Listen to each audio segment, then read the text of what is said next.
Mr. Fisher and esteemed faculty, it is with great respect and honor that I write to you to congratulate you on a successful completion of your school year. Nearly 10 months ago, you all were given 3 gifts, whether you've realized it or not. Each was related to the achievements of yourself and your students in this school year. Gift number 1 is a fresh start with great expectations for the year to come. Do you remember the first day you were officially back last August? Full of excitement, new student faces, clean and fresh classrooms, old friends, and new members of the faculty? The first day of each year repeats itself with this gift. How did you use it for yourself? On day 1, with your first smile to that early morning class, to the last goodbye in the final period, you set the tone for your students. You weren't yet focused on SLOs or state testing. You were thinking about all the learning experiences you had planned for these young people facing you. You were thinking about harnessing their goals and motivation to help you help them with learning in the months to come. This fresh start approach is a gift that most other professions don't have. It is followed closely by gift number 2. Gift 2 is that of the children of the proud parents you have with the high hopes for their individual futures.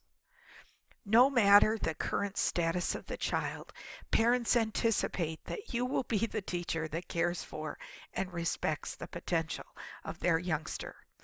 At birth, parents develop dreams, goals, and beliefs for their new baby. The first test of these dreams is the first day of school. For those of you who have children, do you remember what that was like? Was it nerves mixed with joy as you handed off your precious child's future as they walked into the new classroom? At age 5 or 6, nothing is out of reach and everything is possible. Teachers accepted your youngster and the others and worked with them, recognizing that some have limitations, but all want to learn. And as life happens and young people grow, some parents get discouraged about what their child can achieve. No parent wants to let go of these early dreams, and usually by high school, they need your help. All year long, you were the one who saw past the outrageous hair or makeup or clothing, the sarcasm or the silence that students bring to your classroom. You were the one who kept the dream alive with your encouraging smile and words. Your willingness to help and work with each child to find their way in learning was critical to their success. Even when they told you there was no way that learning this formula or proving a theorem makes a difference in their real life, you persevered. You helped them develop their ability to think, reason, and problem solve.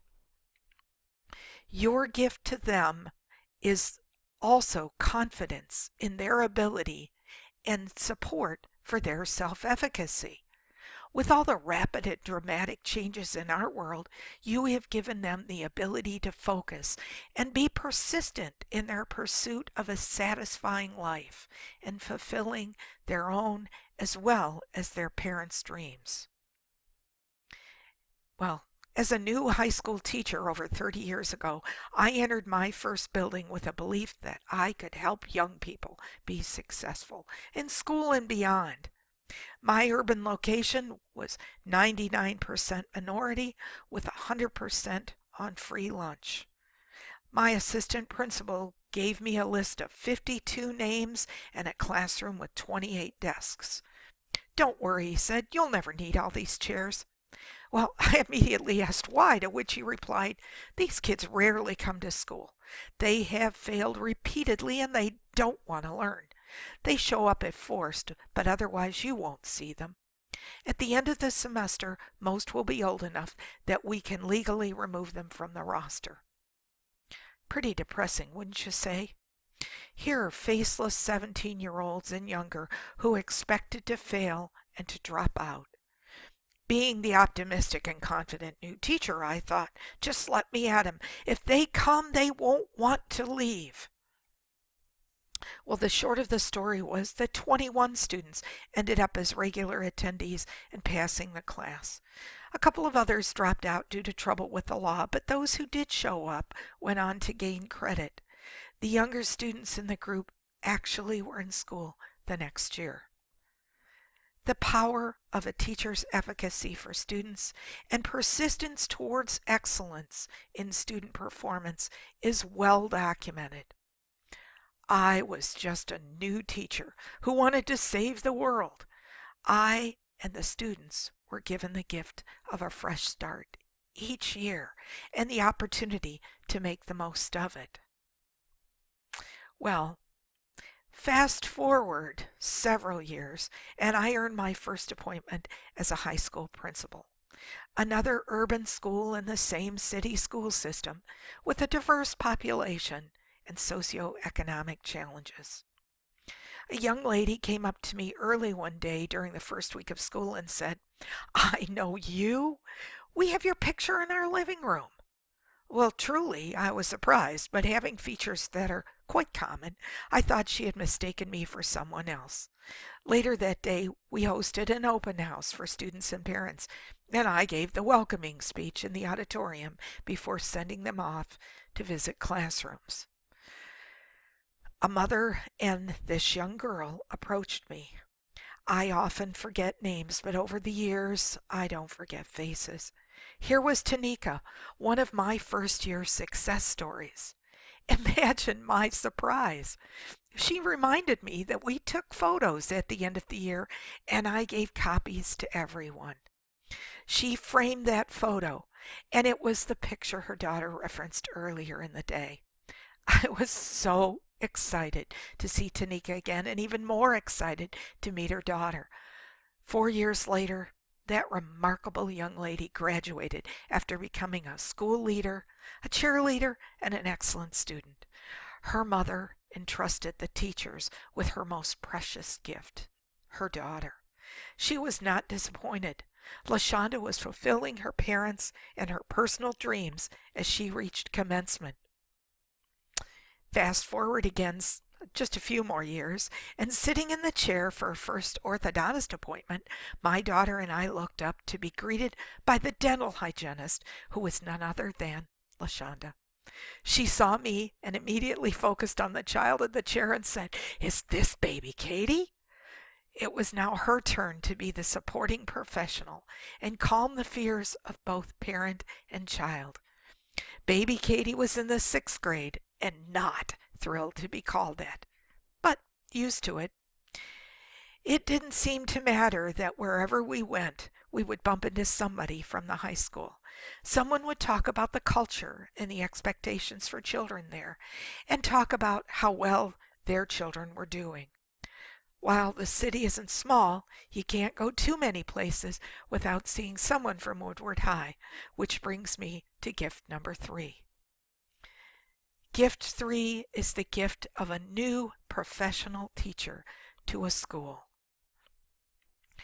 Just as parents are apprehensive and excited to see their children start school, so are they thrilled to see the beginning of their career dreams for which their child has worked so hard.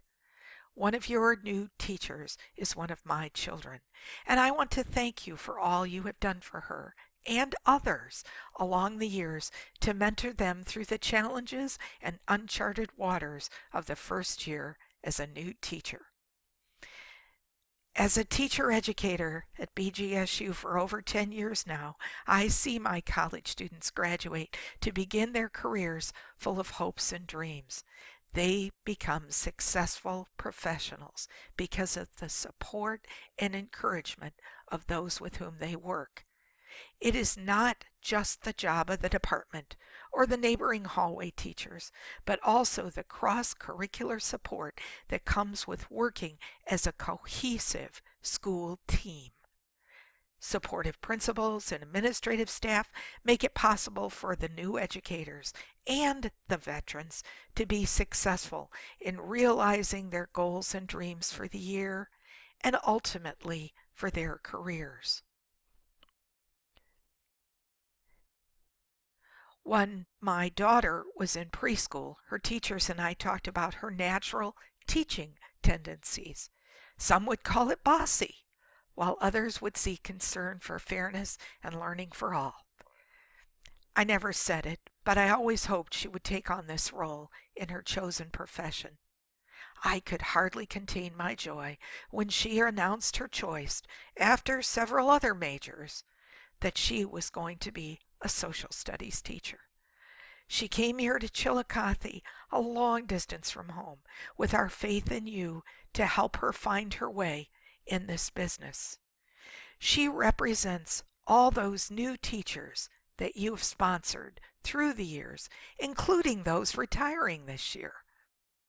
I could quote all the academic research about the power of teacher efficacy for student and collegial success, but you already know it. You live it. Ralph Waldo Emerson said, "The secret in education lies in respecting the student." I say the secret also includes respecting yourself and those with whom you work.